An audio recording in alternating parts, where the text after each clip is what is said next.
কক্সবাজারের টেকনাফি সুপারির বাম্পার ফলনে হাটবাজারগুলোতে বেচাকেনা বেশ জমে উঠেছে। প্রথম দিকে হতাশ হলেও এখন বাজারে সুপারির ভালো দাম পেয়ে বেজায় খুশি চাষিরা। আকারে বড় ও গুণমানে ভালো হওয়ায় পুরো দেশের পান সুপারি প্রেমীদের কাছে এখানকার সুপারি রয়েছে আলাদা কদর। স্থানীয় চাহিদা পূরণ করে দেশের বহু স্থানে বাজারজাত হচ্ছে এই সুপারি। শুধু বাংলাদেশেই না, এই অঞ্চলের সুপারি সৌদি আরব, দুবাই সহ মধ্যপ্রাচ্যের বিভিন্ন দেশে রপ্তানি হয় বলে জানিয়েছেন সংশ্লিষ্টরা। আলহামদুলিল্লাহ, এবছর সুপারির বাম্পার ফলন হয়েছে ৭২ ইউনিয়নে।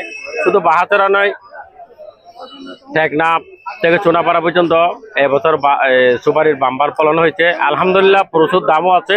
প্রতিকন মিনিমাম ৬ থেকে ৭-৮ হাজার টাকা পর্যন্ত বিক্রি হচ্ছে আর কি। ভালো আছি। আমাদের সুপারি এবছর আলহামদুলিল্লাহ অনেক ভালো সুপারি ফলন হয়েছে এবং আমরা দামও ভালো পাচ্ছি।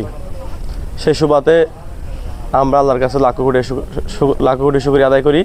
এই হাটগুলোতে সুপারি বিক্রি হয় স্থানীয় ভাষায় কন হিসেবে ১৬ পন বা ১২৮০টি সুপারিতে হয় ১ কন। বর্তমানে কৃষকরা প্রতি কন সুপারি বিক্রি করছে আকার বেঁধে ৭,০০০ থেকে ৮,০০০ টাকায়। এই হাট বাজারগুলো ঘিরেই শতাধিক পাইকারি ব্যবসায়ী রয়েছেন, যাদের হাত ধরে এই অঞ্চলের সুপারি ছড়িয়ে যাচ্ছে সারা দেশ সহ মধ্যপ্রাচ্যে।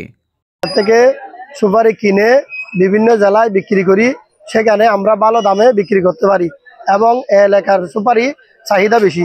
সবলাপুর সুপারি রংপুর, ঢাকা, বিভিন্ন জায়গা, চিটাং, তারপর বাঁশখালী, মুশখালী, চকরিয়া, আমিরাবাদ, বেগব, বিভিন্ন মিকা সবলাপুর সুপারি চাহিদা বেশি। সবলাপুর সুপারি বালা এরিয়া সুপারি বিভিন্ন মিকা পাহাড়ি কলা আইরে বিভিন্ন মিকা কিনি লো যার বিভিন্ন মিকা যার বেশ বা রংপুর যার কই সুপারি। হাতছড়ার সুপারি নিয়ে অনেক বিখ্যাত, অনেক ভালো মানের সুপারি আমাদের সামলার বাজারে আসে। আমরা এখানে ব্যবসা বাণিজ্য করি। কৃষি সম্প্রসারণ অধিদপ্তর বলছে, সুপারি চাষে সম্পৃক্তদের বিভিন্ন পরামর্শ দিয়ে আসছে কৃষি বিভাগ। আমাদের কৃষি বিভাগের কাজই হচ্ছে কৃষকের সাথে থেকে কৃষকদেরকে পরামর্শ প্রদান করা। আমাদের মাঠ পর্যায়ে যে সকল উপশহরের কৃষি কর্মকর্তা আছে, তারা প্রতিনিয়ত সুপারি চাষিদের সাথে যোগাযোগ রাখতেছে এবং সুপারি চাষে বিভিন্ন ফসলের সুপারির রোগবালাই দমন, পোকামাকড় আক্রমণে কী কী ব্যবস্থা নিতে হয় সেটা সার্বজনীন পরামর্শ দিচ্ছে।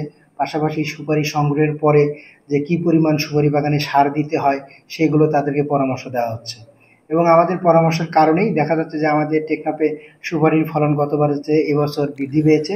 টেকনাফ উপজেলায় প্রতি বছর সুপারি উৎপাদন হয় প্রায় ২৫,০০০ মেট্রিক টন। এই খাতে বাণিজ্য হয় ১২৫ থেকে ১৫০ কোটি টাকার। Shafiqul Islam Zeeshan, Cox morning.